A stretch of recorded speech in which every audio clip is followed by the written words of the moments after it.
Shri Radha Govinda ki jai. Shri Nita Sachi Sita Bhakta Chandra Gadadhar Shivasi Gaur Bhakta Jai Sitaram Lakshman Hanuman Bharat Shatrugna Ayodhya Dham ki jai. Shri Jagannath Shivaji Shri Subhadra Devi ki jai. Shri Jagannath Swami Bhakti Bhavani ki jai. Shri Gauranga Nitai Gosai ki jai. Shri Gaur Nitai ki jai. Jai. Shri Lakshmi Nrsimha Prahlad Maharaj Shri Sudarshan Chakra ki jai. Tulsi Maharani Bhakti Devi ki jai. Saraswati Devi ki jai. Srila Prabhupada ki jai. Shri Guru Parampara ki jai. Tutlao Devadasan.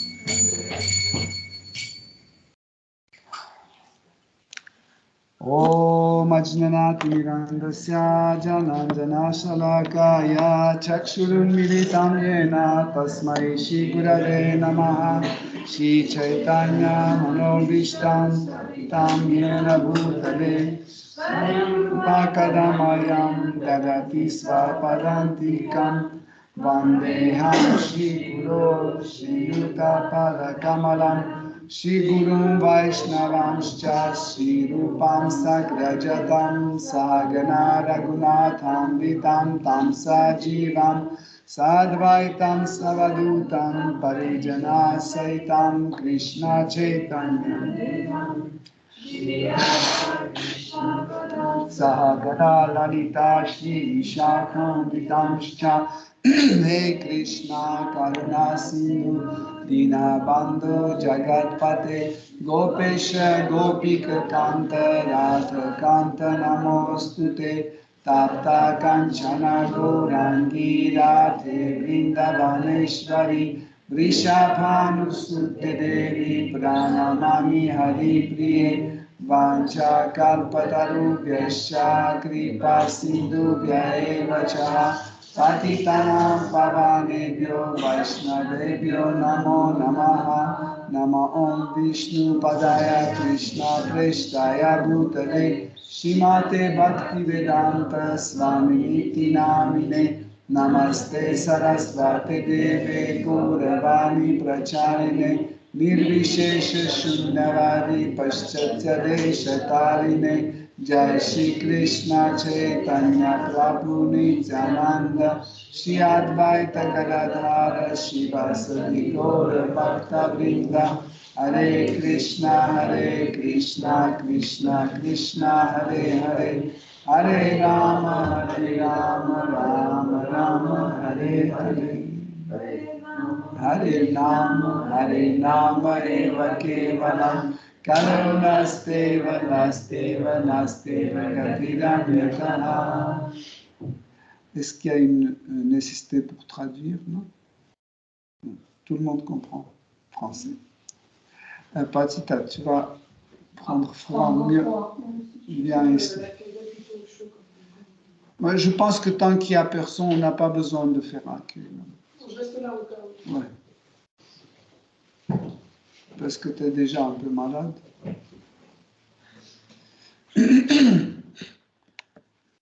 Om Namo Bhagavate Vasudevaya. Om Namo Bhagavate Vasudevaya. Om Namo Bhagavate Vasudevaya. Om Namo Bhagavate Vasudevaya. Om Namo Bhagavate Vasudevaya. Om Namo Bhagavate Vasudevaya. Hare Krishna, chers dévots. Aujourd'hui, nous reprenons notre étude de Srimad Bhagavatam à partir du 4e chant, 23e chapitre, verset 8. Tena kramanu sittena tvasta karma malashaya pranamai sanirutta shadvargaschina bhattana. Traduction. Se pliant à d'aussi rude austérité et pratiquant les exercices respiratoires afin d'acquérir la maîtrise du mental et des sens, Maharaja Prithu se fixa graduellement dans la spiritualité et s'affranchit entièrement de tout désir lié à l'action intéressée. Honneur est porté par sa divine grâce Bhaktivedanta Swami Srila Prabhupada.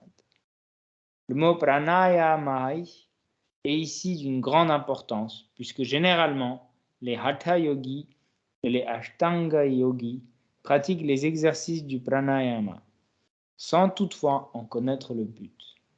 Le pranayama, l'une des phases de l'ashtanga yoga, a pour but de détacher le mental et l'essence de l'action intéressée. Or, cette notion échappe totalement aux soi-disant yogis de l'Occident. Le but du pranayama n'est pas de rendre le corps vigoureux et apte à fournir de grands efforts. Il s'agit plutôt de porter son adoration vers Krishna. Le verset précédent précisait que toutes les activités de Maharaj Prithu, qu'elles relèvent de l'austérité, du pranayama ou de l'ashtanga yoga, furent accomplies en vue d'adorer Krishna. Ainsi le roi constitue-t-il également un exemple parfait pour les yogis.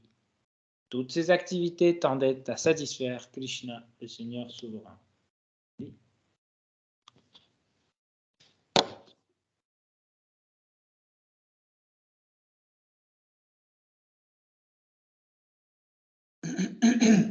Donc,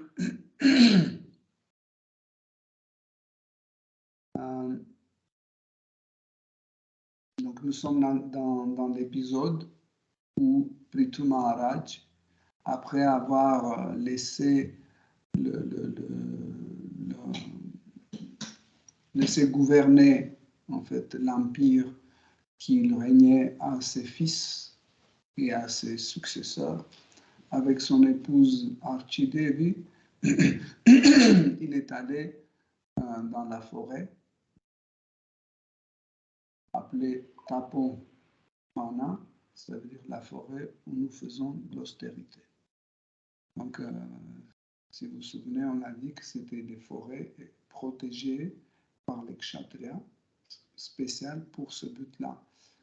Et on a donné comme exemple Maharaj Parikshit qui, parce que souvent les dévots disent que Maharaj Parikshit, il chassait les animaux, etc., dans la forêt en disant mais ça ne va pas. Et nous qui suivons le principe d'Ahimsa, non-violence, et pourquoi Parikshit Maharaj ou un autre kshatriya devait aller tuer les animaux. En fait, il ne faisait pas comme ça au hasard. Il tuait les animaux, ceux qui attaquaient les villages, les villes, etc., pour les repousser vers les jungles, ou bien il y avait des forêts précises qui étaient sous la surveillance des kshatriyas, comme Parikshit Maharaj, où ils éliminaient toutes sortes des animaux dangereux qui dérangeaient les ascètes, ceux qui faisaient des austérités. En fait, les Tapovana, la forêt de l'austérité, ce n'était pas seulement pour les vanaprastha, c'était pour tout type de gens qui faisaient des austérités et les pénitences. Donc comme ça, les kshatriyas assuraient en fait la tranquillité de ce lieu. Et Prithu Maharaj, avec son épouse Archie, sont allés dans la forêt. J'aimerais bien préciser qu'en fait, Srimad Bhagavatam décrit d'une façon assez précise que Prithu Maharaj est allé dans la forêt pour faire les austérités et son épouse Archie l'a suivi. Vous voyez la différence. C'est qu'en fait, la femme n'était pas obligée de suivre son mari. Donc c'était une volonté de l'épouse, suivre son mari jusqu'à la dernière épreuve. Vous voyez? Donc, elle a suivi, et comme vous saurez dans le verset suivant, elle était glorifiée jusqu'aux les planètes édéniques par son son courage, par sa détermination, etc. etc. Et donc, vendredi, nous avons parlé aussi d'un détail assez important, que en fait, Prithu Maharaj, c'est une incarnation de Krishna.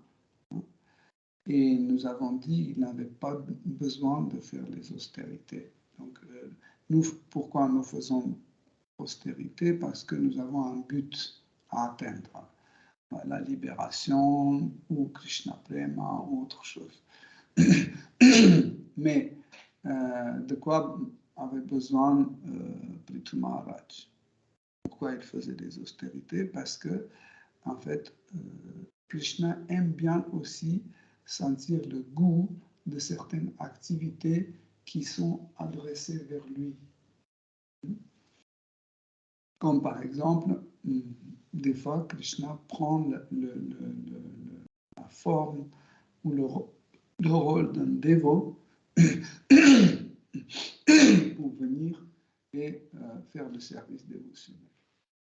Parce que le service dévotionnel apporte le service dévotionnel apporte une ananda, une félicité particulière que les autres activités ne peuvent pas apporter.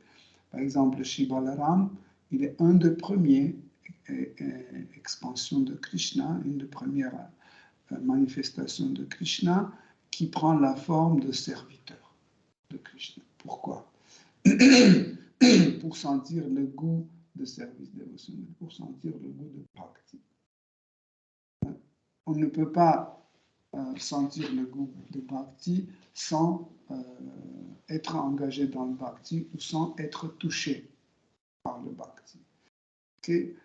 C'est impossible. Donc, juste que quelqu'un nous explique qu'est-ce que c'est bhakti, c'est pas vraiment possible d'atteindre bhakti. Mais quand, par exemple, nous écoutons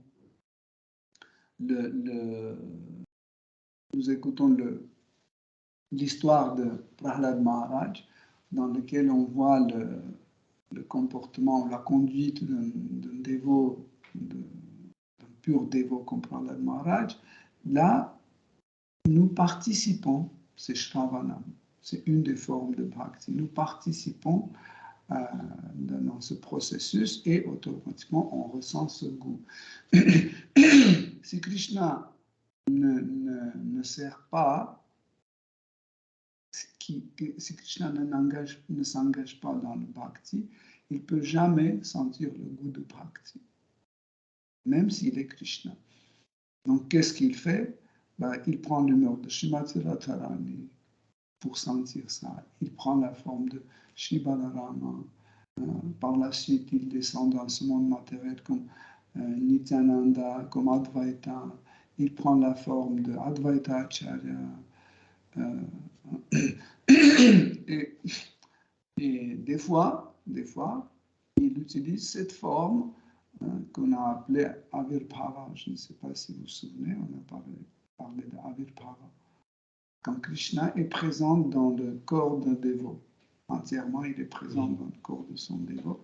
En fait, ce genre de manifestations, il y en avait. Il y en avait plusieurs, surtout quand Shri Chaitanya Mahaprabhu était présent dans cet univers, sur cette planète. Il y en avait plein comme ça. Surtout, c'était les enfants de dévots, les enfants de Shri Nityananda Prabhu, etc., etc. Donc, et là, comme on a dit, en fait, Krishna était présent dans cette manifestation de Prithu Maharaj, dans laquelle aussi il y avait la manifestation de Palana Shakti. Le Palana Shakti, c'est l'énergie de pouvoir. Donc, vous voyez, en fait, il y a deux personnes ensemble. C'est pour ça qu'on appelle Avesha, celui qui est doté. Sinon, on ne disait pas Avesha. La même chose, quand on utilise le mot Avesha, il y a deux versions, où c'est l'énergie qui est présente, ou il y a Seigneur suprême qui est présent en même temps, donc, qui change en fait, qui est doté de pouvoir. En fait, si Krishna donne son énergie à moi, je suis doté de son énergie. Quand Krishna est présent en moi-même en direct, je suis toujours doté de ses énergies parce qu'il va manifester. Il y a une petite différence, c'est que dans le cas de quand il y a juste le Shakti qui est présent dans le corps de quelqu'un, en fait, ce Shakti est sous la disposition d'une personne.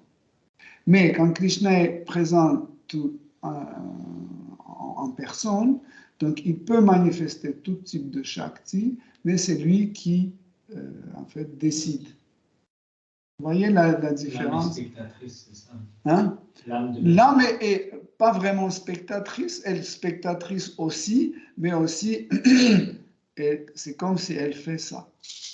Par exemple, si Krishna tue un démon, hein, si Krishna est en moi, si Krishna tue le démon, je vais goûter la même chose que Krishna a goûté quand il a tué le démon.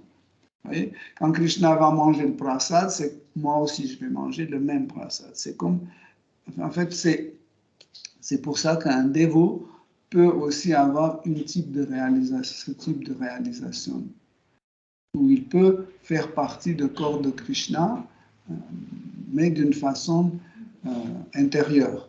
Vous voyez? Donc je ne veux pas me rentrer trop dans ce détail, parce que c'est un sujet assez compliqué, mais c'était juste quelques nuances pour comprendre en fait comment Prithu Maharaj, en fait, qui était Prithu Maharaj, comment il agissait. Donc, en même temps,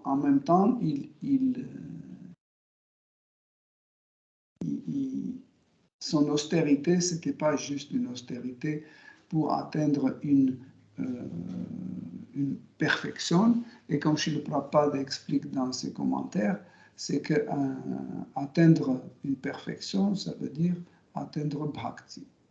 Parce que seulement bhakti peut être, le service dévotionnel, bhakti ou la dévotion, peut être une activité sans défaut. Pourquoi? Parce que il n'est pas basé sur le mérite. Tandis que tout autre type de perfection est basé sur le mérite. Par exemple, si je m'entraîne bien, je peux soulever 50 kilos. Si je m'entraîne encore plus, je peux soulever 200 kilos. Vous voyez? En fait, ma perfection dépend de mon entraînement. Tandis que dans le cas de Bhakti, ça ne dépend pas d'entraînement, en fait. Quand on devient Bhakta, je précise, quand on devient Bhakta, il ne s'agit pas de sadhana, il ne s'agit pas de sadhaka, parce que les résultats de sadhaka aussi dépendent de son application, de ses efforts. C'est pour ça que ceux qui, en fait, font des efforts pour vraiment suivre les angas principales de Bhakti et en engageant sa parole, sa conscience, son mental, le corps dans ce processus, il avance assez rapidement. Mais quand on atteint Bhakti, en fait, là, il ne s'agit pas des efforts. J'explique où est la différence. Parce que qu'est-ce que c'est un effort? Un effort, c'est quand on veut dépasser notre capacité. Ça, c'est un effort. Par exemple, je bouge cette table, c'est en dessous de mes capacités, donc je ne fais pas des efforts. Mais quand cette table est tellement lourde que je pousse vraiment avec la difficulté, ça veut dire que je dépasse mes capacités. Okay? Donc, ça s'appelle un effort. dans le processus de bhakti, il n'y a pas d'effort. Je souligne, pas de sadhana bhakti, dans le bhakti, hein, comme dans prema bhakti, bhava bhakti, il ne s'agit plus des efforts. Pourquoi? Parce que Krishna toujours dans cette énergie, bhakti shakti, hein, pour pouvoir exécuter tel ou tel service. Par exemple, si je dois nourrir Krishna et je suis un bhakta, donc il me donne l'énergie de bhakti de telle quantité qui est nécessaire pour cuisiner ce halva. Okay? Donc il ne s'agit pas des efforts. Même si je veux goûter un effort, hein, Krishna donne toujours une quantité de bhakti shakti, de l'énergie de bhakti, pour que je serai capable de faire des efforts. Voyez? Mais ces efforts sont égaux bhakti. Voyez? En fait, ces efforts ne sont pas différents de bhakti, hein, parce que ces efforts sont dans la catégorie de bhakti. Tandis que dans sadhana bhakti, les efforts ne sont pas encore dans la catégorie de bhakti. Pourquoi? Parce que, par exemple, je ne veux pas chanter Hare Krishna, mais je fais des efforts, je chante. Okay? Mais celui qui est dans Bhava Bhakti ou Prema Bhakti,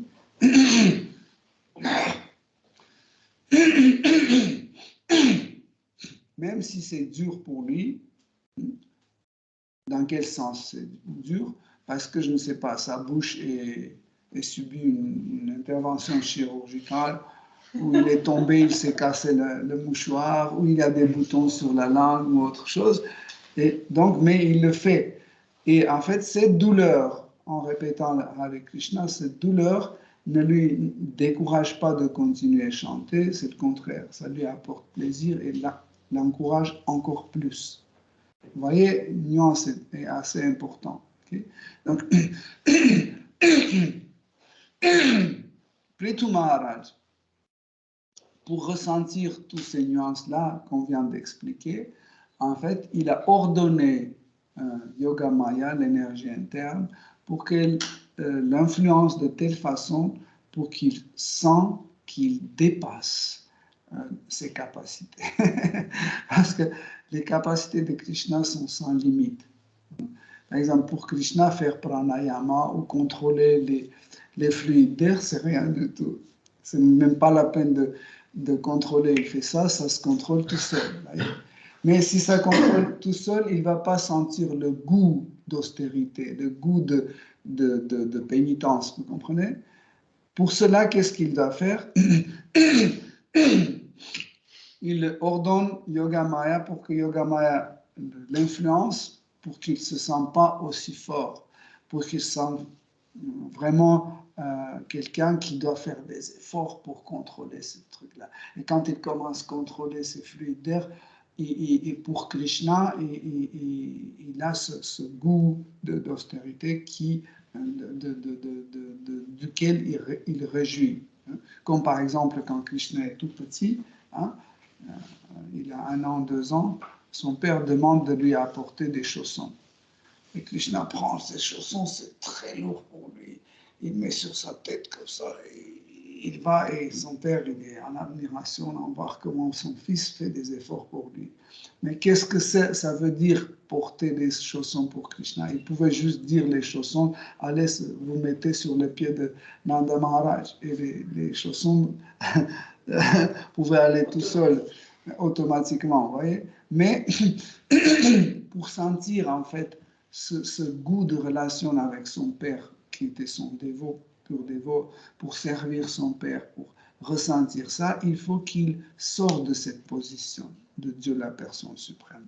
Là aussi, en fait, donc en étant Dieu la personne suprême, en étant Shakti à Vesha-avatar,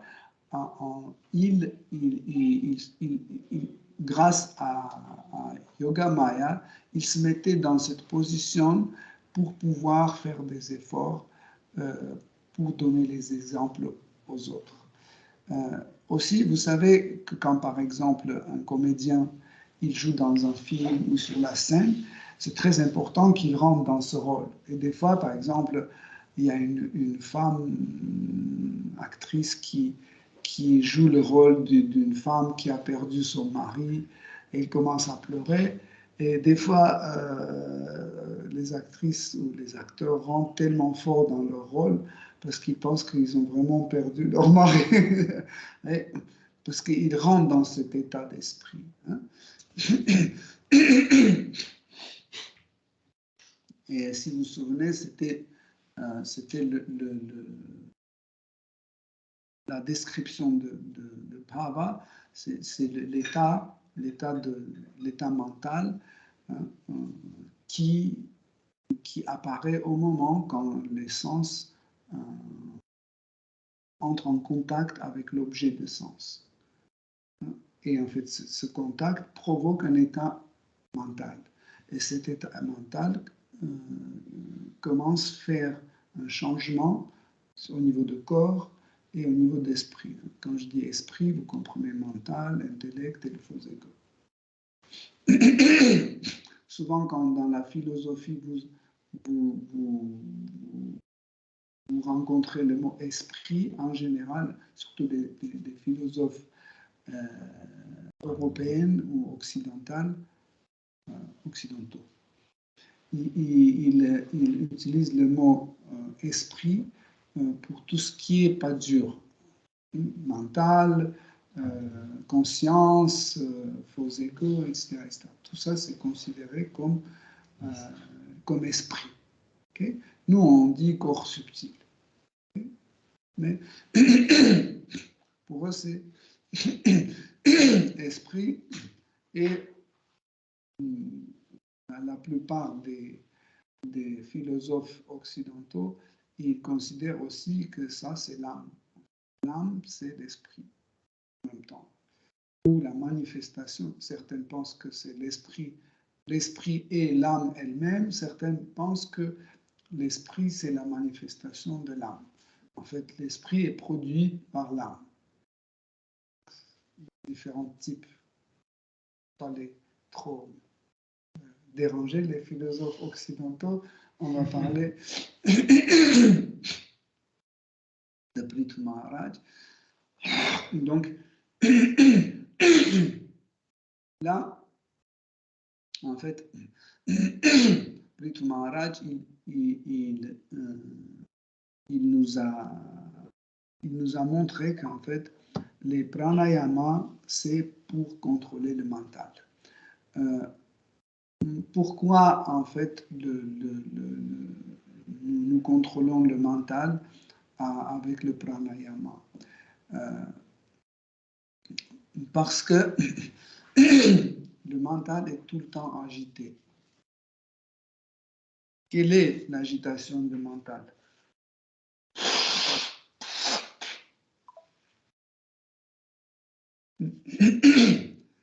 Le mental, en fait, se trouve, dans le sens figuré, le mental, c'est comme quelqu'un qui se trouve au milieu du pont, dont les deux extrémités sont incendiées.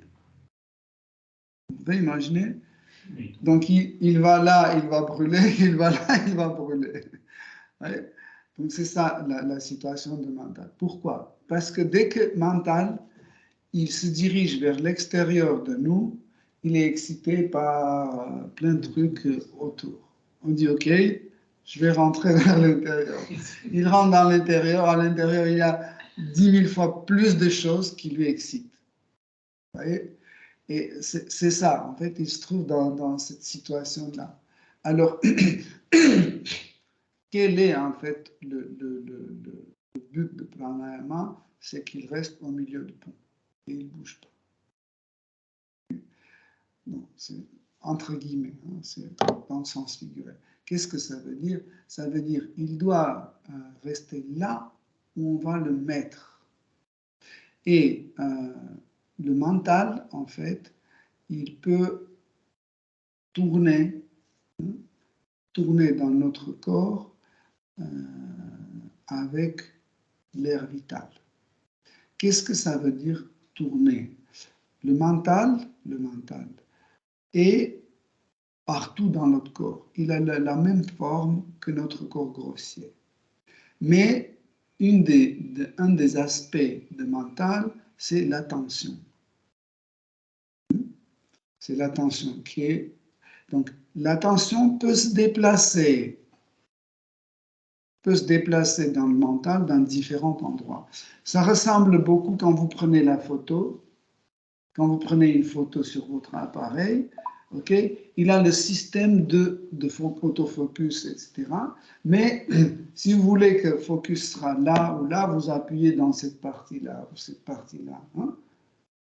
Donc, imaginez que ce focus, c'est votre attention. Okay. De la même façon, en fait, quand on manifeste notre attention, ici, ou dans certains endroits, en fait, le mental prend la position la plus active dans cet endroit.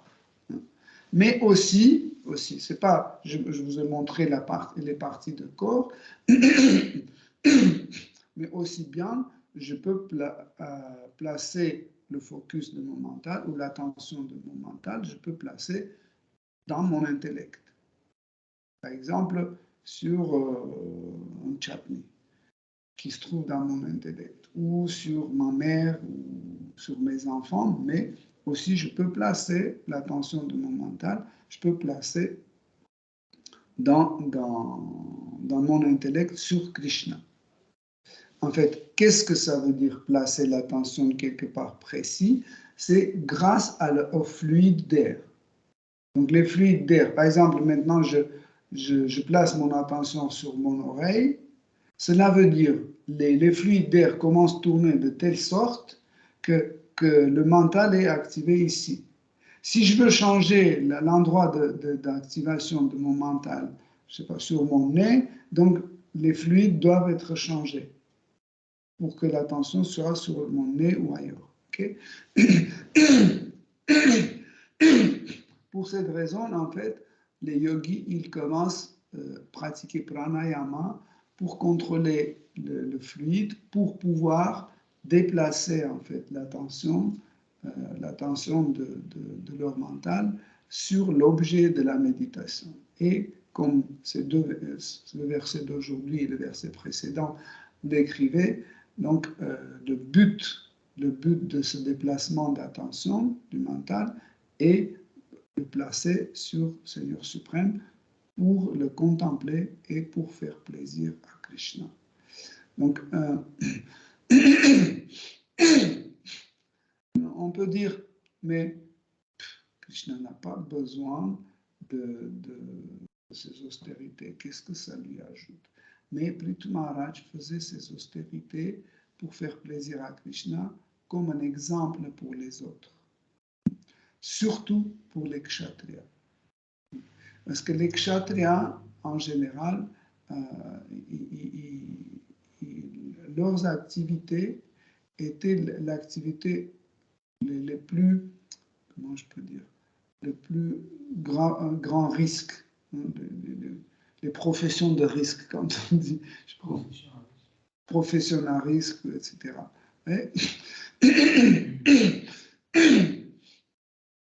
Pourquoi? Parce que même pour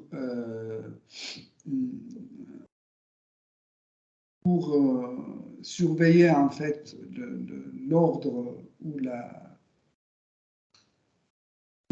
de la société en fait, pour que le pouvoir soit bien correct sur les habitants de pays, etc. Donc souvent ils utilisaient la violence. Donc c'était une violence nécessaire. Hein. Par exemple, pour arrêter un bandit ou pour qu'un Vaishya ne cache pas ses revenus, parce que les Vaishyas ont cette tendance de cacher leurs revenus, et pour les obliger de payer les impôts, souvent, ils étaient obligés de d'appliquer une violence, à certains degrés, une violence sur les Vaishyas aussi. Pour faire travailler les Shudras, ils étaient obligés aussi appliquer la violence. Parce que, en fait, les Shudras, ils se trouvent sous l'influence de Tamaguna. Et vous savez que Tamaguna a un symptôme, la paresse. Et les ouvriers du monde entier, ils sont toujours très paresseux. Demandez n'importe quel maître d'œuvre ou l'architecte ou je ne sais pas, responsable de chantier, etc. Ils vont vous dire tous la même chose. Dès qu'ils s'en vont de chantier, les Shudras s'en vont tout de suite. Moi-même, je dirigeais un chantier de restauration et une fois, j'ai dit à mes ouvriers, j'ai dit, donc ils étaient en train de bosser vraiment à une allure. Je dis, wow, ils travaillent très bien. Je dis, ok, c'est super, vous travaillez bien, etc. J'ai dit, bon, je vais voir, je vais aller acheter quelques accessoires et je reviens dans une demi-heure. Ils ont dit, oui, t'inquiète pas. Et ils continuent à travailler comme ça. Je dis, génial. Après, je sors de bâtiment et j'ai oublié, en fait, prendre l'échantillon. Je reviens, je vois, ils ont tous assis en train de... C'est comme ça. Ils sont sous l'influence de Tamaguna. En fait, les 4 varnas, c'est pas selon le désir qu'on est dans tel ou tel varna. C'est selon le guna, selon l'influence de guna que nous trouvons dans tel ou tel varna. Okay? Et donc, le travail de Kshatriya était toujours plein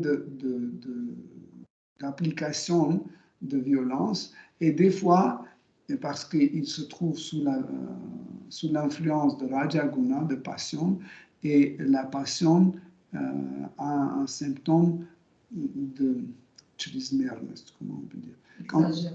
Le symptôme de Rajas, c'est l'exagération. Okay?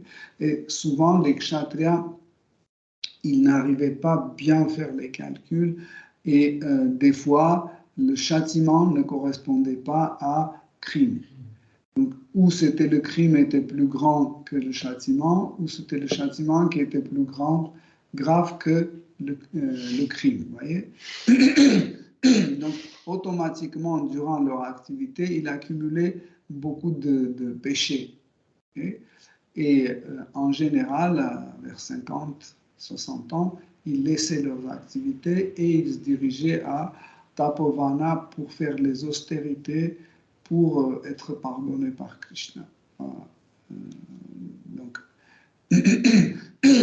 mais il y en avait qui étaient tellement attachés à leur poste qu'ils ne voulaient pas partir. Comme Dhritarashtra, par exemple, à plusieurs reprises, son frère Vidura lui a dit, il faut que tu laisses, va dans la forêt, laisse. Il n'avait pas vraiment peur d'aller dans la forêt. C'est pas ça qui lui a empêché d'aller dans la forêt, parce que Dhritarashtra était très très fort. Physiquement, il était très fort. Mais son attachement à ce trône de Hastinapur qui lui empêchait de laisser tout et aller faire des austérités. Donc,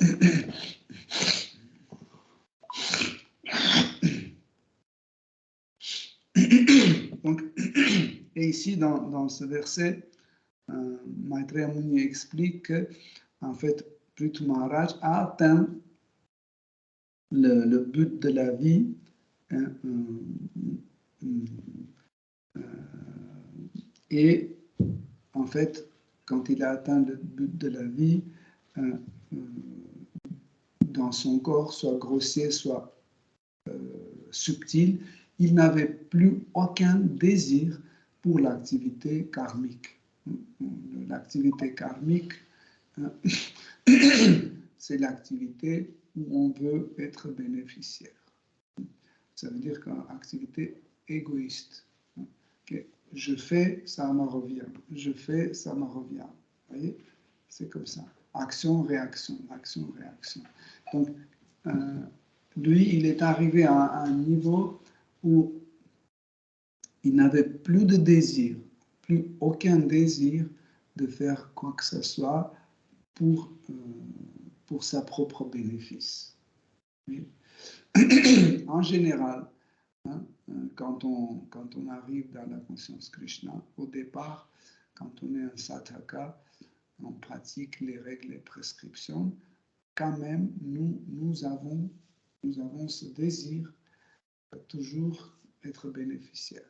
Par exemple, je ne sais pas, on a des bonnes relations avec les dévots parce qu'on sait que les dévots vont nous aider, je ne sais pas, acheter quelque chose.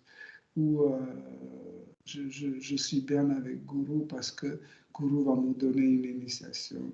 Ou je suis bien avec Krishna parce que Krishna va me donner la santé. Vous voyez, toujours il y a toujours cette structure où on reste bénéficiaire. Même quand on est sur la plateforme de Bhava Bhakti, même là, on a toujours un petit peu de cet anartha subtil qu'on ne peut même pas voir. C'est un anartha subtil sur la plateforme de Bhava Bhakti quand on veut jouir des bhavas, des extases. On veut que les poils se dressent sur nous, on veut qu'on pleure. Ça nous plaît parce qu'on voit que Prithu Maharaj a pleuré, ou je ne sais pas, Haridas Thakur, il roulait par terre. Je dis, moi aussi, je peux rouler par terre. Je veux aussi goûter ça. Ça veut dire, je veux devenir un bénéficiaire. Mais quand même, Bhava Bhakti, c'est un bhakti, c'est pas un sadhana, c'est un bhakti. Pourquoi? Parce que il n'y a rien d'obligatoire et en fait, ce désir est lié directement à Krishna. En direct, c'est lié à Krishna. Donc, mais sur la plateforme de Prema Bhakti, ce désir n'existe plus. Le contraire, quand il y a un désir pareil qui arrive, le dévot, il le repousse. Il le repousse. Comme par exemple, imaginez que vous êtes en train de masser les pieds de Krishna, hein, et il y a l'extase Ashru Sattvika Bhava qui arrive et vous commencez à pleurer et vous voyez que en fait ça vous dérange de faire le massage. Donc, mais quand vous pleurez, cette extase vous apporte Premananda, n'est-ce pas? C'est une extase très forte. Donc vous devez choisir entre faire plaisir à Krishna ou être dans cet état et faire plaisir.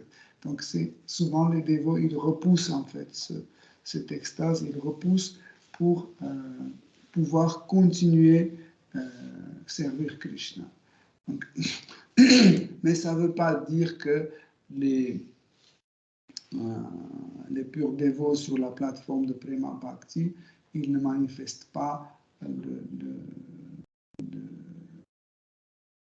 les sattvika anubhava.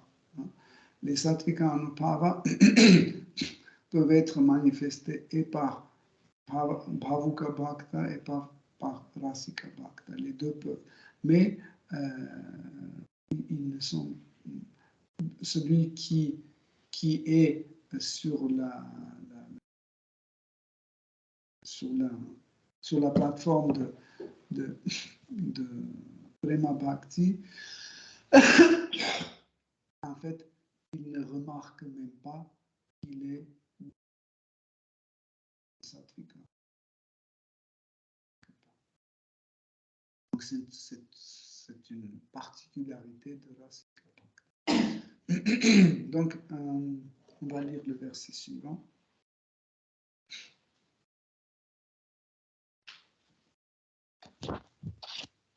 Verset 9.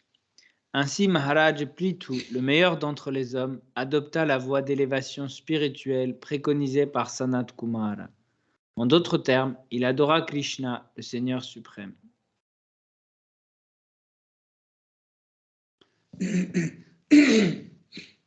Donc, dans le verset précédent et celui-là, ce processus de réalisation de soi est décrit comme un processus progressif.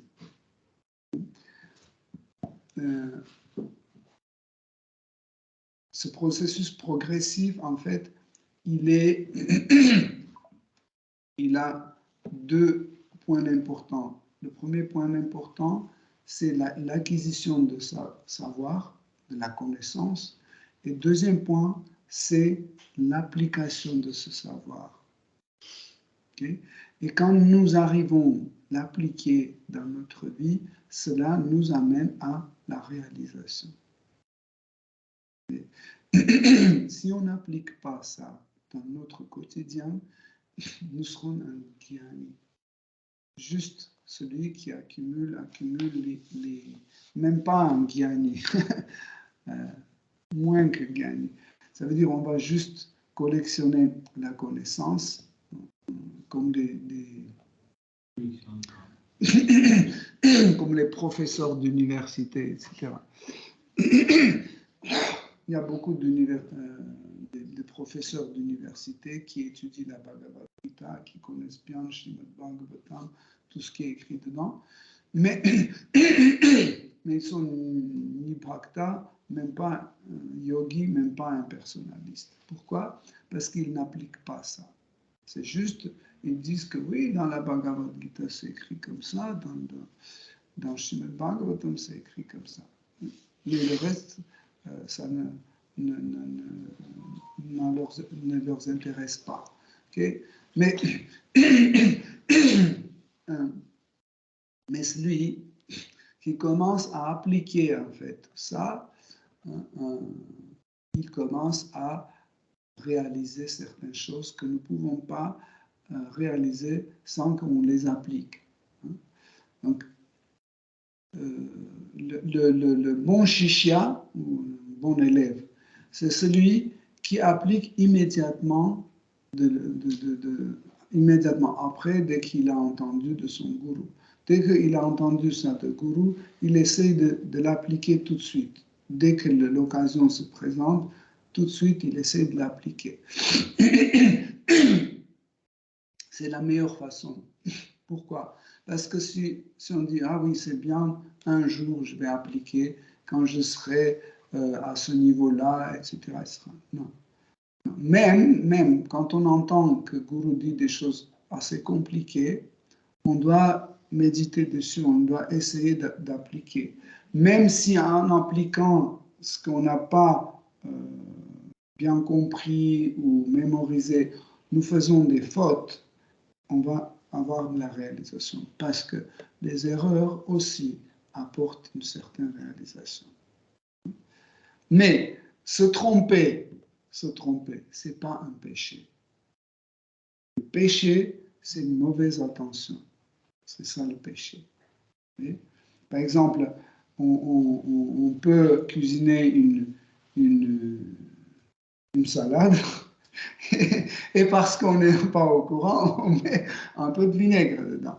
C'est pas un péché. Pourquoi? Parce qu'on n'était pas au courant. On n'a jamais entendu que le vinaigre est mauvais. C'est pas un péché. Mais après avoir entendu que offrir à Krishna et aux dévots quelque chose comme l'ail, l'oignon ou le vinaigre, c'est un péché, on dit je m'en fiche, ça me plaît, je vais le faire. Ça, c'est un péché. Okay? Pour cette raison, en fait, des fois, vous pouvez voir que Guru ne punit pas son disciple. Pourquoi? Parce que le disciple n'a pas compris ou n'a pas compris comme il faut, ou il a compris à l'envers, etc. Il peut se tromper, il peut faire des erreurs, et Guru il ne punit pas, mais il le corrige doucement. Okay? Mais des fois, on voit quelqu'un qui est puni, on ne comprend pas pourquoi il est puni, parce qu'il y a des mauvaises intentions. Des fois, un dévot, un shisha, un disciple qui fait des trucs entre guillemets normaux, nous pensons, mais qu'est-ce qu'il a fait? Pourquoi il est grondé par Guru? Parce qu'il y avait des mauvaises intentions. Okay? Donc, extérieurement, tout est OK, mais intérieurement, s'il y avait des mauvaises intentions. Pour cette raison, nous ne devons pas tarder d'appliquer immédiatement tout ce que nous avons entendu, tout ce que nous avons appris. Comme ça, dès qu'on rencontre les difficultés ne doivent pas nous décourager. Le contraire, les difficultés doivent nous encourager. Pourquoi? Parce que ça crée une situation où il y a des questions qui sont apparues. Et ça me permet d'avoir une association avec les dévots qualifiés, avec Guru, et je peux comme ça avancer dans ma vie spirituelle. Pourquoi? Parce que le principe, c'est comme ça. Je pose des questions, je reçois des réponses. Comme ça, je peux avancer dans ma vie spirituelle. C'est ça le pratique, la méthode. Vous pouvez voir qu'en fait, la méthode principale d'avancement spirituel, c'est ça. Soit c'est la Bhagavad Gita qui est complètement question-réponse. Prenez Srimad Bhagavatam, c'est toujours question-réponse. Prenez Garuda Purana, c'est question-réponse. Partout. Prenez Garga Samhita, toujours question-réponse, question-réponse. Ça, c'est la forme, en fait, d'avancement spirituel. Mais si on n'applique pas ce que nous avons entendu, on n'aura jamais de questions. Et si on n'a pas de questions, on n'aura pas de réponses. Et donc, on va rester toujours sur un certain niveau.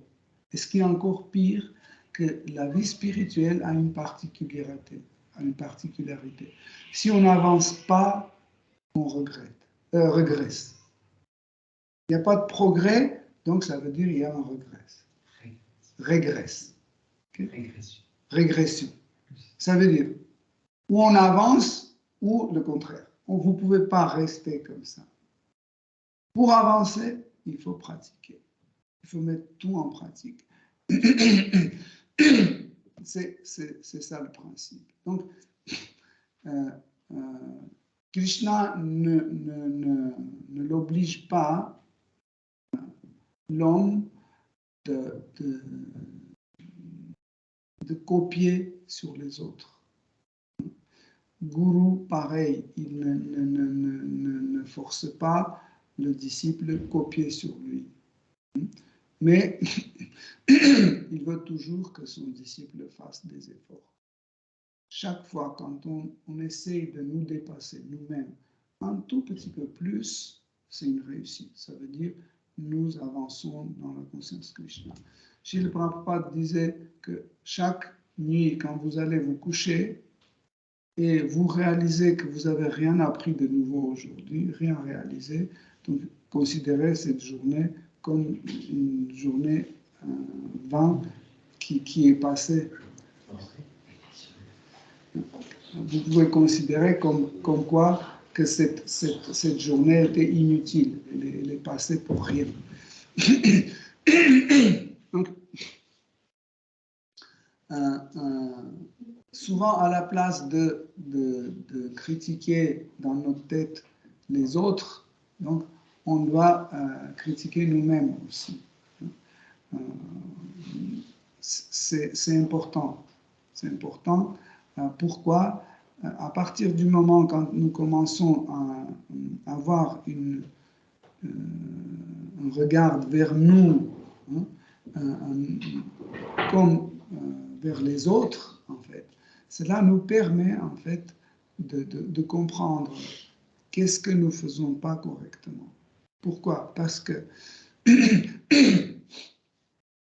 nous, on est attaché, avant d'être attaché à Krishna en général, nous sommes attachés le plus à nous-mêmes, à notre personne. Dans le monde entier, il n'y a pas de chose plus chère à nous que nous-mêmes. C'est comme ça. Tant que Krishna n'est pas apparu dans notre cœur, dans notre vision, dans notre champ d'attention, nous restons toujours l'être le plus cher à nous-mêmes. Et en fait, dans cet état conditionné, nous avons toujours cette sensation de possesseur de quelque chose. On dit ma table, mon corps, mon pull, mes chaussures, mon compte en banque, ma femme, mes enfants, ma patrie, mon président, tout est le mien. En fait, ça c'est le sentiment que nous avons. C'est pas juste une logique, hein, c'est un sentiment. Quand quelqu'un touche à vos affaires, c'est sentimental ou logique? C'est sentimental, non? Il a touché, il a pris mon verre, il a mangé avec ma cuillère. C'est sentimental, n'est-ce pas? Et c'est très fort, en fait. Quelqu'un a pris votre part de halva. C'est sentimental. Pourquoi? Parce que cette sensation de posséder quelque chose, la sensation d'être propriétaire de quelque chose est très très fort. Et c'est ça qui définit l'état matérialiste, l'état matériel. Tandis que quand on réalise Krishna Prema, en fait, Krishna Prema, ou l'amour pour Krishna, c'est un sentiment, c'est un bhava. C'est un bhava qui devient tellement intense. C'est un bhava, c'est un sentiment très très intense, à tel point intense que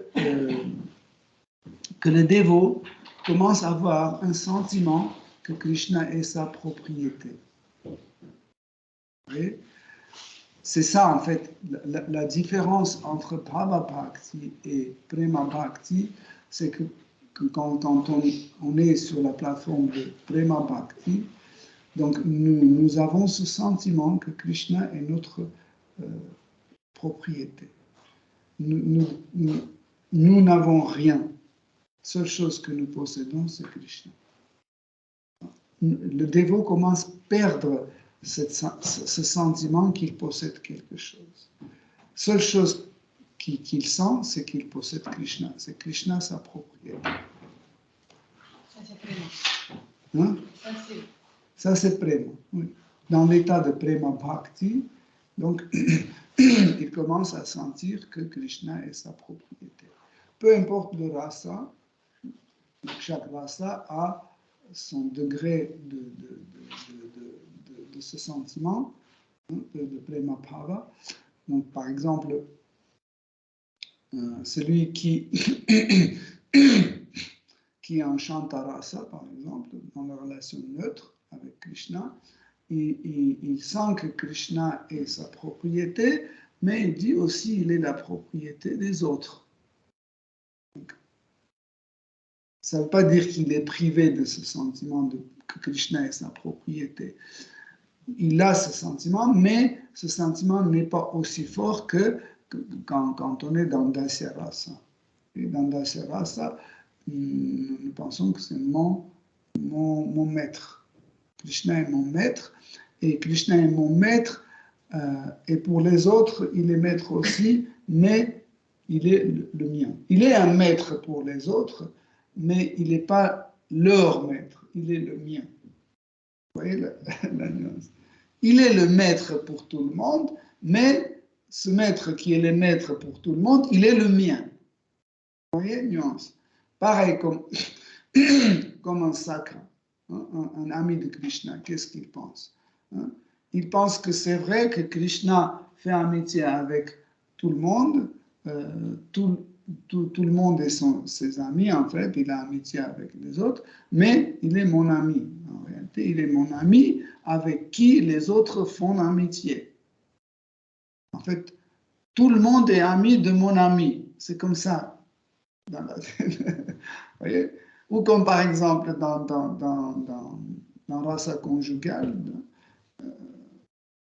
par exemple, je sais pas, Lalita ou Vishaka pense qu'en fait, voilà, donc Krishna est ma propriété, mais ma propriété est le mari de Radha et mari.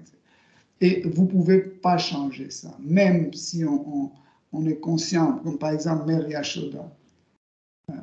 Elle voit que les autres, par exemple Rohini ou les autres femmes de son âge qui ont le sentiment des sentiments parentaux avec Krishna, elle pense toujours comme ça, qu'en fait, ils aiment comme son propre fils, mon fils. Vous voyez? Donc, en fait, ce sentiment que Krishna est le mien, nous ne nous abandonnons jamais. Vous voyez? Toujours, c'est vu à travers de cette prisme de propriété que Krishna est ma propriété. Okay. Hare Krishna, on va s'arrêter là si vous avez des questions, des commentaires. Est-ce que vous pourriez nous conseiller quelques exercices de pranayama pour améliorer notre sadhana?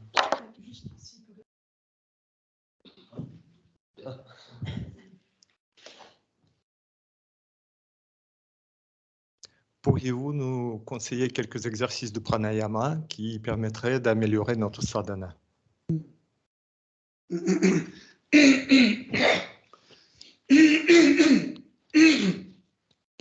Bon, en fait,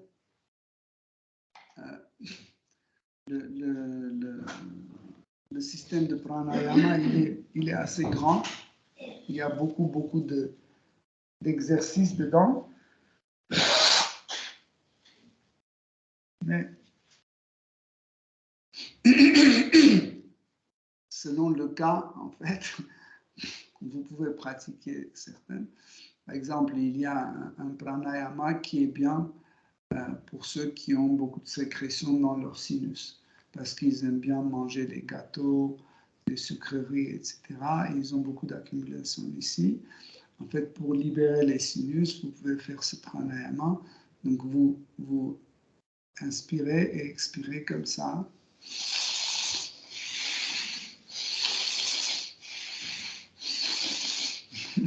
Essayez, vous allez voir. Tout de suite, ça. Mais il faut respirer avec le nez. Fort. Il faut. Et tout de suite, vous allez sentir vos sinus dégagés. Par exemple, ou la respiration, quand vous gonflez le ventre, après les poumons, après vous montez les épaules, après dans le sens contraire, vous videz le ventre, vous videz les poumons et vous baissez les épaules. Ou la respiration par les narines séparées, vous inspirez à travers la narine droite, expirez gauche, inspirez gauche, expirez droite, ou vous inspirez avec droite, expirez avec droite et avec la gauche. Bref, il y a plein, il y a Bastrika, Pranayama, quand vous travaillez comme le, je ne sais pas comment ça s'appelle. Souffler d'un forger. Comme ça. En rentrant le ventre, il y en a plein, sauf que vous devez voir lequel est plus utile pour vous et que selon votre activité quotidienne, vous pouvez pratiquer, mais il ne faut pas que vous remplacez les angas principaux par pranayama. Par exemple, vous dites, j'ai pas le temps pour chanter Hare Krishna. Pourquoi? Parce que je fais pranayama. Mieux chanter Hare Krishna et mourir que faire pranayama et rester en bonne santé. Sans chanter Hare Krishna. Donc, je ne sais pas. Il y a aussi la retention de souffle, kumbhaka, qui est aussi bien. quand vous retenez le souffle après avoir inspiré pleinement les poumons, hein, comme je vous ai dit, le ventre, les poumons et après les épaules, et vous retenez le souffle, ou après avoir complètement vidé le ventre, les poumons et les épaules aussi. Comme ça. Et vous retenez le souffle. En fait, le deuxième est plus dur. Le plus dur que le premier. Mais ça aussi peut vous aider, par exemple, pour quand vous êtes, par exemple, vous avez mal dormi ou pas assez, etc., et vous avez la chute de tension, etc., ou le contraire, vous pouvez régler votre tension sanguine avec ça. Mais ce sont des choses un peu comme gymnastique, vous voyez, qui sont nécessaires, mais vous devez toujours donner la priorité au Shravanam, Kirtanam, Vishnu Smaranam. Toujours la priorité à ça. D'accord, mais par rapport à votre exemple où le mental il doit rester au milieu du pont, donc est-ce qu'il y a quelque chose de plus particulier pour justement garder le mental un peu plus concentré sur ce qu'on veut faire, pour qu'il ne se balade pas à gauche à droite? Dans le pranayama, oui. C'est la respiration lente. Par exemple, quand vous chantez Hare Krishna ou vous lisez les livres, essayez d'exercer une respiration lente et longue.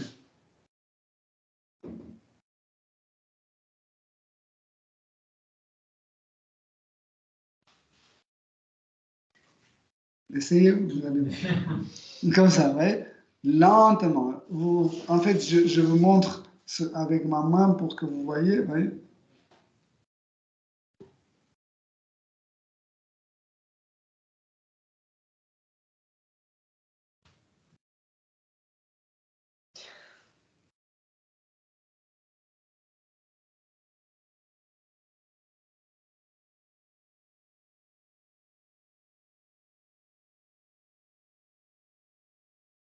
En fait, ça permet de calmer et garder le mental moins agité ou le calmer.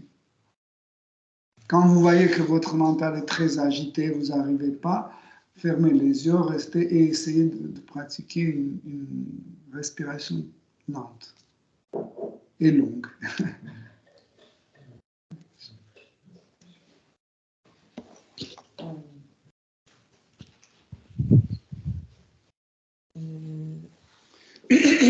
Là, j'ai plusieurs questions, mais juste à la fin, vous avez évoqué le fait que quand on est dans Prema Bhakti, Krishna nous appartient.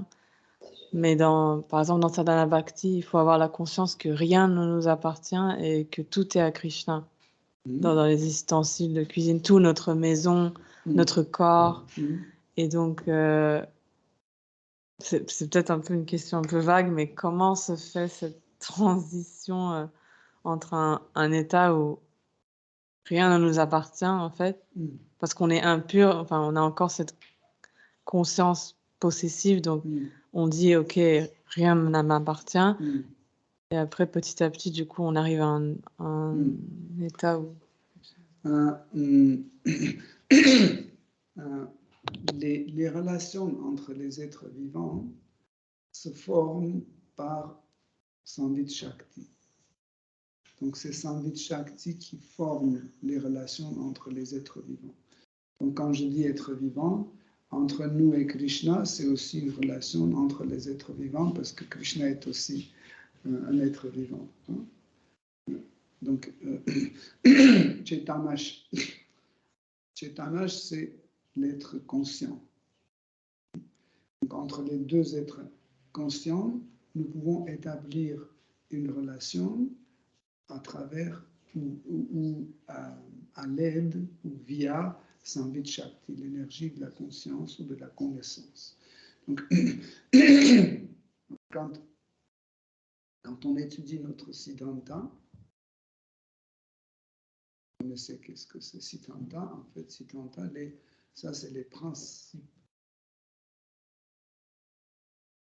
les points philosophiques principaux de notre philosophie. Comme par exemple, nous ne sommes pas ce corps, l'âme est éternelle, l'âme est différente du corps, nous ne pouvons pas agrandir l'âme, diminuer l'âme, couper l'âme, etc. Donc Krishna est la source de tout et de tous, toutes les énergies sortent de Krishna, etc. Tout ça, en fait, c'est notre Siddhanta. Et en fait, cette Siddhanta devient accessible à travers de Samvit Shakti, de l'énergie de la connaissance. C'est elle qui, en fait, nous rend conscients qui est Krishna. Donc, comme ça, la même énergie, Sambandha Shakti, se manifeste comme Samvit Shakti se manifeste comme Sambandha Jnana, la connaissance sur la relation. Okay? Qui est Krishna, qui je suis. Pendant quand on découvre en fait les points de notre Siddhanta, que moi je ne peux rien posséder parce que tout appartient à Krishna, je ne peux rien posséder. En fait, celui-là nous met dans une situation où ça devient une base des relations avec Krishna. On s'appuie sur cette connaissance. Dès que cette connaissance change, okay, la relation avec Krishna change aussi. Par exemple, quelqu'un qui atteint le niveau Prema Bhakti, quand il devient un Rasika Bhakta, comme Mère Yashoda, donc à ce niveau-là, elle voit Krishna comme son fils. Okay? Donc elle voit comme son fils, en fait, elle est consciente que Krishna est son fils. C'est grâce à Samvit Shakti que ça se manifeste. Et quand elle est consciente que Krishna est son fils, sa relation devient parentale. Sur cette base-là, en fait, il y a les relations qui apparaissent. Donc, qu'est-ce que ça veut dire? Que je comprends que rien ne m'appartient. C'est notre Siddhanta. Et notre Siddhanta est basé sur Samvit Shakti. C'est Samvit Shakti qui nous dit rien ne m'appartient, tout appartient à Krishna. Depuis que je pense à ça et je réalise que moi, rien ne m'appartient, mais je n'ai pas encore ce sentiment ou cette notion que finalement Krishna m'appartient. Non. Tant que je n'ai pas cette relation, Krishna va rester un Dieu pour moi. Il va être un Dieu. Tant que je n'ai pas développé ce sentiment que Krishna est ma propriété, il va rester toujours Dieu. Il va rester Dieu, l'absolu, le contrôleur de ce monde, etc. Il va toujours rester dans cette position. Ça ne peut pas changer jusqu'au moment où, dans ma pratique, je découvre qu'en fait, Krishna peut être aussi mon fils. Comment je découvre? En étudiant Srimad Bhagavatam. Qu'est-ce que ça veut dire étudier Srimad Bhagavatam? Ça veut dire rentrer dans la relation avec différentes Shakti, avec différentes énergies, parmi lesquelles se trouve Samvit Shakti, l'énergie de connaissance. Et donc comme ça, je découvre qu'en fait, Krishna est le fils de Nanda Maharaj, Krishna est le fils de Mère Yashoda, etc. Je découvre ça, et quand je découvre ça, en fait, grâce à ça, je commence à réaliser que je peux avoir cette relation avec Krishna aussi. Maintenant, par exemple, nous tous, en étudiant Srimad Bhagavatam, on découvre potentiellement que Krishna peut devenir notre fils, notre mari, notre maître, notre ami. Potentiellement, on découvre ça. Maintenant, tant qu'on continue à étudier, potentiellement, dans notre conscience s'installe cette idée de tous les 5 rasas. Laquelle va, entre guillemets, gagner, on ne sait pas. Mais potentiellement, on sait qu'un de ces 5 existe en nous. Jusqu'au moment où en lisant ou en rencontrant les choses sur notre rasa qui va se manifester dans le futur, hein, on tombe sur certaines choses. Par exemple, si ma svabhava, ma nature éternelle est être un ami de Krishna, par exemple, chaque fois quand je tombe sur une histoire où Krishna joue avec ses amis, je ne sais pas, il fait la guerre avec ses amis, ou il les protège, etc. Chaque fois, en fait, en moi, ce bhava ou ce rati, cette attraction vers Krishna sous cette forme-là, donc sakha rati, sous cette forme-là, cette attraction va devenir plus en plus fort, et c'est comme ça, petit à petit, en fait, parce que j'ai déjà réalisé que rien ne m'appartient, maintenant je vais découvrir que non, finalement, il y a quelque chose qui m'appartient, et c'est Krishna. Il est mon ami. C'est ça, en fait. Parce que la propriété, au niveau de rasa, c'est un autre type de possession. Quand tu dis « mon fils », c'est une forme de propriété. Quand tu dis « mon père », c'est aussi une forme de propriété. Quand tu dis « mon époux », c'est aussi une forme de... C'est différents types de propriété. Mais cela devient possible grâce à Samvit Chakra. Même par exemple, si c'est une humeur, je ne sais pas, neutre ou Aishvarya, je ne sais pas, est-ce que même les dévots dans Vaikuntha, ils ont cette conscience que Krishna nous appartient, ou c'est un peu une humeur différente? Oui. Toujours, dès qu'il y a une rasa, parce que en fait, ce sentiment de propriété, que Krishna est notre propriété, ce sentiment apparaît au niveau de Prema Bhakti. Ça veut dire quand il y a déjà rasa qui se manifeste. Ça peut être à Vaikuntha, ça peut être à Ayodhya, ça peut être à Dvaraka, à Vrindavan. Okay. C'est pas nous même vous voyez il y a aussi une petite nuance, hein. J'ai pas parlé parce que personne n'a posé cette question.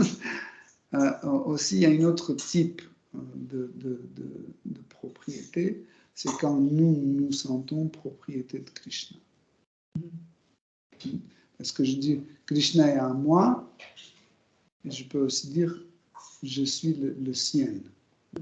C'est aussi une type, hein. Par exemple, dans la relation maître et serviteur, nous pouvons avoir cette nuance que Krishna est mon maître, et aussi nous pouvons avoir ce sentiment, je suis son serviteur. Je suis, ça veut dire je l'appartiens. Hein? Même parmi les gopis, il y a des gopis comme ça. Par exemple, le camp de Srimati Radharani pense que Krishna appartient à elle. Mais le clan de Chandravali, il voit autrement. Ils disent, nous sommes sa propriété. Nous appartenons à Krishna. Vous voyez, c'est deux formes de propriété.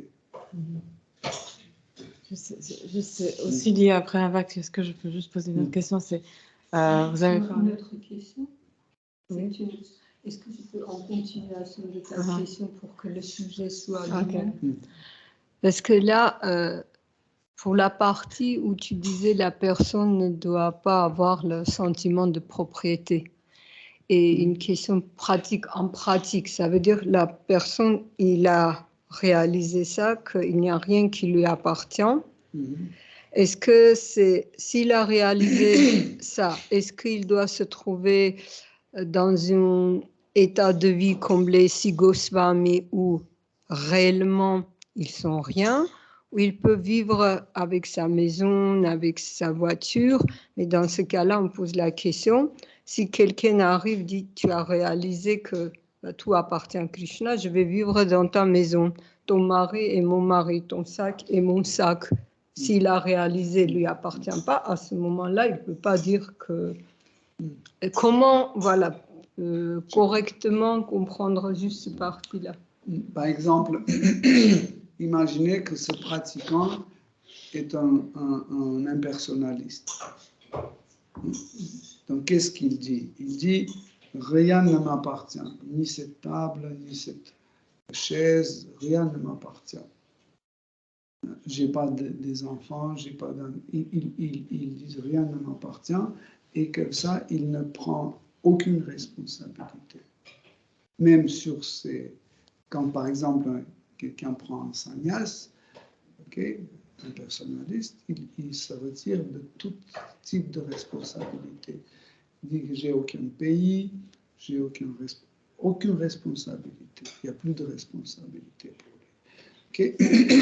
Parce qu'il dit que rien ne m'appartient. Mais quand il s'agit d'un dévot, dit ce vers n'est pas le mien, c'est celui de Krishna. Donc, tu vois la différence. Donc, et si, par exemple, Yumi arrive et dit c'est mon vers, il dit non, c'est le vers de Krishna et il doit servir à Krishna. C'est ça l'idée.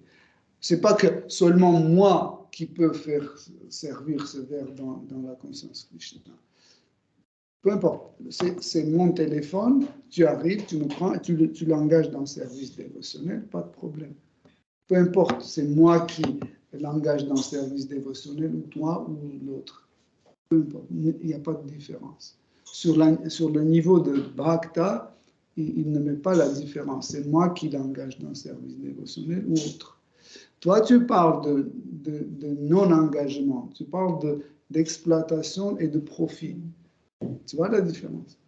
Il ne s'agit pas d'exploitation. Il s'agit quand un dévot dit que ce téléphone ne m'appartient pas, ce téléphone est à Krishna, donc il doit être engagé seulement dans la conscience Krishna pour Krishna, et pas pour toi, pour tes enfants ou quelqu'un d'autre. Par rapport à un autre dévot qui vient, il dit je vais vivre chez toi. Lui aussi, il fait service dévotionnel. Je veux vivre chez toi, ça veut pas dire...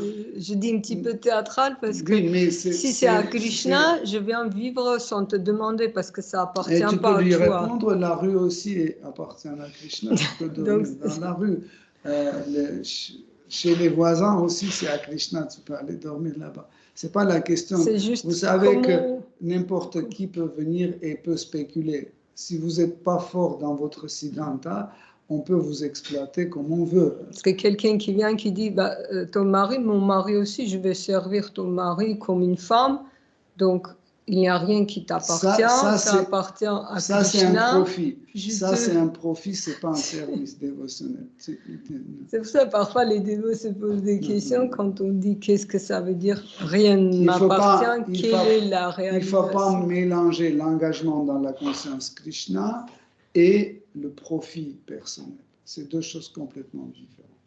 Quand vous voyez qu'il y a un profit personnel dedans, peu importe, c'est une chaise, un balai ou un coussin ou un mari ou une fille ou non, peu importe. Quand c'est un profit personnel, il faut pas seulement ne pas céder, il faut même arrêter. Peu importe. Même si quelqu'un vient ici à Yoga Lyrique juste pour un profit personnel, hein, nous devons faire très attention pour l'engager dans le service dévotionnel tant qu'on peut. Mais quand c'est impossible, c'est très mauvais pour la personne même quand il vient juste pour son profit personnel. Hare Krishna, merci. Je ne sais pas si quelqu'un d'autre a une question, mais juste vous parlez de l'anartha subtil, de vouloir le ananda, de vouloir l'extase, de sentir, de goûter à ça. Et ma question c'est, est-ce que cet anartha, il disparaît déjà au niveau de anartha nivriti? Est-ce que, ouais, parce que je ne sais pas, peut-être que j'ai mal entendu, mais j'avais l'impression que tu disais que quelqu'un qui est plus avancé peut avoir ça. Ou... En fait, quand on parle de 9 étapes de service dévotionnel, et il y a une étape appelée Anartha Nivriti, cette étape, en fait, nous permet de ne plus faire Guru Aparatha, Seva Aparatha, Vaishnava Aparatha, okay? De ne pas faire ce genre de fautes. Ne pas commettre. Vous voyez là? Tandis que cet aparatha, il est très très subtil. Il est subtil parce que elle peut exister sur le niveau même, comme on a dit, au niveau de Bhava Bhakti. Elle peut exister aussi, non pas, elle peut exister, ça existe aussi au niveau de Sayuja Mukti. Quand on veut aller dans le Brahman impersonnel et goûter Brahman impersonnel, goûter Brahmananda. Tu vois, quand tu veux goûter Brahmananda, tu veux goûter pour qui? Pour toi-même. Okay, c'est une petite forme d'égoïsme. Mais car l'objet de profit est Krishna, en fait, il n'est pas classé dans cette catégorie d'Anartha Nivriti. Tu vois la différence? Parce que l'objet de profit, c'est Krishna. C'est pour ça qu'en fait, même Brahmananda, hein, quand quelqu'un veut goûter Brahmananda dans Brahman impersonnel, c'est aussi, on ne peut pas le considérer dans la catégorie d'Anartha Nivriti. Pourquoi? Parce que l'objet, c'est Brahman impersonnel. Et Brahman impersonnel, c'est un des aspects d'absolu.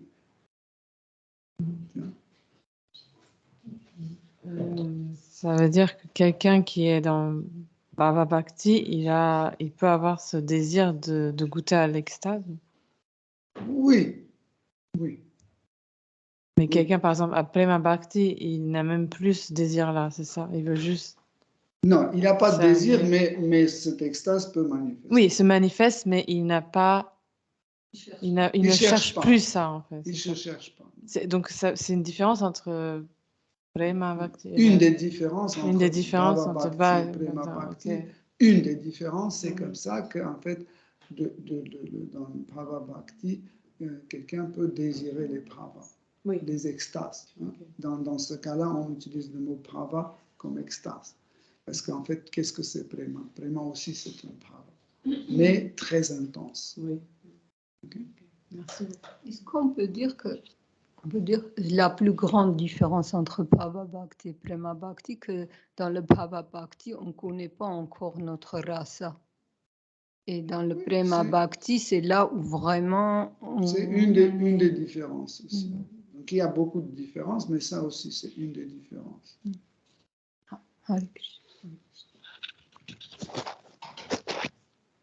Si vous avez d'autres questions. Oui, bien sûr.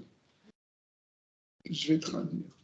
А как вот такой продукт, как уксус, который имеет свойство очищать и дезинфицировать, может нести в себе тамагуну? Это вот можно это сравнить. Comment un produit comme le vinaigre, qui est par sa nature purifiant, peut chez nous provoquer la qualité de tamas, de l'ignorance.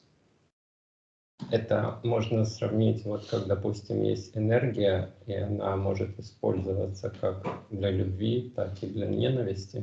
Comme une énergie qui peut, la même énergie peut se manifester sous la forme de l'amour et de la haine.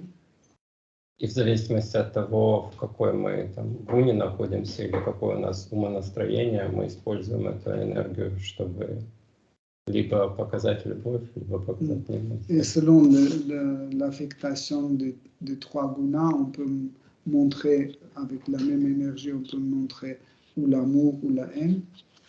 Okay.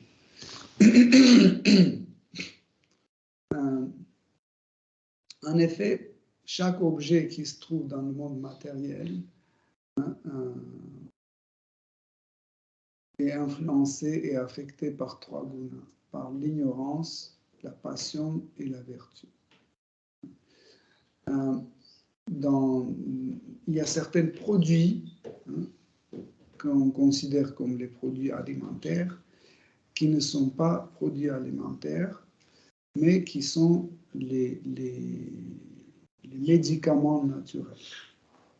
Donc le vinaigre, il est dans la catégorie des produits naturels qui sont classés comme les médicaments. Mais il y a d'autres qui sont placés comme médicaments, mais en même temps, ils peuvent être comme un produit alimentaire, comme par exemple curcuma, gingembre. Ils sont des produits alimentaires, mais en même temps, ils sont des médicaments. Donc, mais vinaigre, c'est un produit qui est dans la catégorie de médicaments, mais il n'est pas dans la catégorie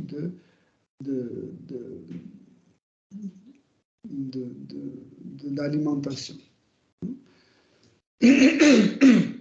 Pourquoi? En fait, parce que c'est un vinaigre, c'est une acide. Et nous ne pouvons pas la contrôler. Par exemple, tu fais une salade, tu arroses avec cet acide, et quand tu manges, en fait, ce qui se passe, c'est que tu as déjà l'acidité de ton estomac. Là, ton estomac contient déjà une acide, et tu introduis une autre substance qui a aussi acide. Donc, que ça, tu remontes l'acidité. Et quand il y a l'excès de l'acidité dans notre estomac ou dans notre corps, ça affecte immédiatement le foie. Ça commence à l'abîmer. Okay? Mais quand on utilise le vinaigre comme un médicament, il y a une certaine prescription pour ceux qui n'ont pas le feu d'estomac n'est pas assez fort. Donc, il est prescrit. Ils peuvent prendre juste avant de manger, ils prennent une cuillère d'eau et ils mettent 2 gouttes de vinaigre dedans. Et comme ça, ils mangent. Mais on ne peut pas faire ça très longtemps. Parce que si on fait très longtemps, c'est en fait un moyen de secours. C'est un moyen de secours jusqu'au moment où, en fait, je vais corriger mon repas pour que mon repas contienne plus de feu, pour que je puisse mieux digérer.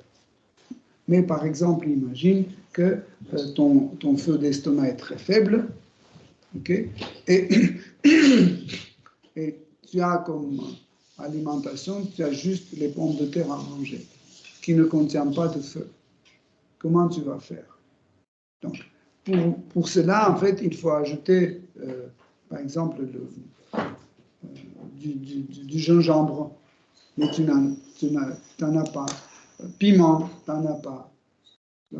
Donc, tu dois trouver un secours. Qu'est-ce que tu vas faire? Tu vas prendre en fait une cuillère de l'eau et tu vas mettre 2 gouttes de vinaigre dedans. Et tu le bois et après tu continues à manger comme ça. Mais si tu fais ça tout le temps, en fait, ton foie et ta vésicule biliaire vont devenir faibles. Ils vont s'affaiblir. Comme si je fais toujours le ménage à ta place, donc tes muscles seront affaiblis, les miens seront plus forts. Tu vois?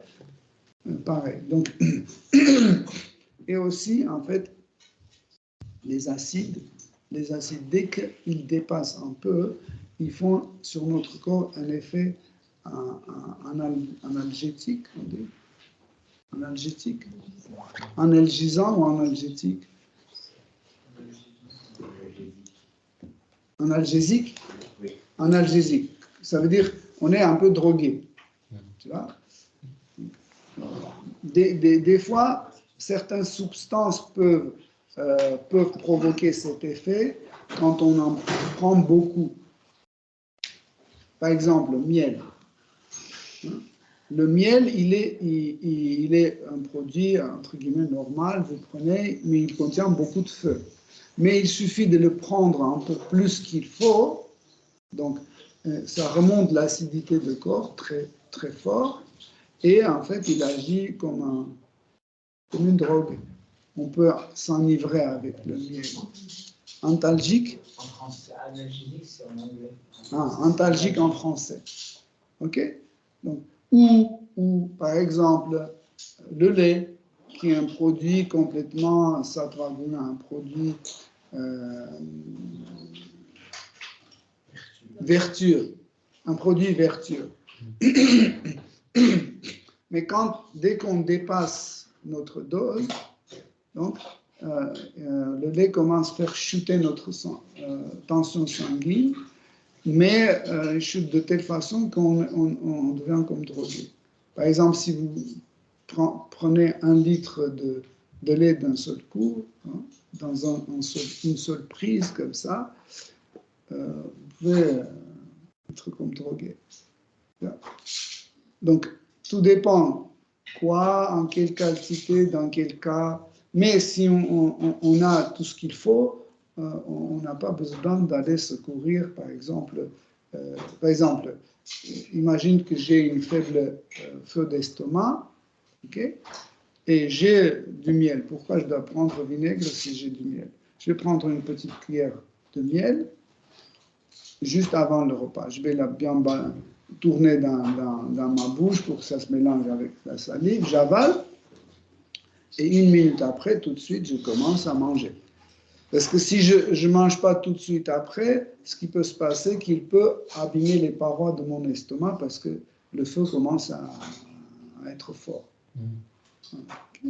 Donc c'est ça le problème de certaines choses qu'on n'utilise pas, comme l'ail, l'oignon, la ciboulette, poireau, etc. Ce sont des médicaments naturels qu'il faut savoir dans quel cas précis on doit les appliquer et utiliser. Citron. Hein? Citron. Citron. Citron. Non, citron on peut. Citron n'a pas cet effet parce que citron il est Less acid. Il est acide, citron, mais il a une acidité différente. Parce qu'en fait, le citron, quand il rencontre des produits basiques, il se manifeste comme acide. Et quand il rencontre les acidités, il se comporte comme un basique. C'est assez drôle comme substance. Okay? C'est pour ça qu'en fait, quand vous mangez les crudités, ou quand il y a des choses un peu gras, etc., vous mettez un peu de citron. Okay. Hare Krishna, Srimad Bhagavatam ki jai, Srila Prabhupada ki jai. Toute gloire de vos assemblées.